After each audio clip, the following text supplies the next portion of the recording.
안녕하세요. Welcome back to How to Say It in Korean. I'm Jeonga. Today we will learn how to say excuse me in Korean. As with most Korean phrases, there are a few different ways to say this in Korean. So let's learn one of the more common ways, which is 저기요.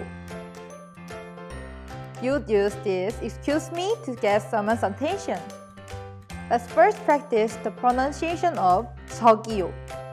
저기요. 저기요. 저기요 means over there, which is a nice way to get someone's attention. The way you say it conveys a lot. Saying it very quickly and suddenly would be a bit rude. 저기요. Instead, it is better to say it a bit more drawn out. 저기요.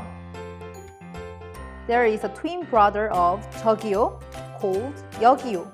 Instead of over there, it means over here. You can use either one. 여기요! Now that you know how to say excuse me in Korean, go out there and get some attention. If you're interested in learning more Korean using a fun and easy method, visit us at 90dayinkorean.com to get more great Korean lessons. Thanks for watching! 저기요!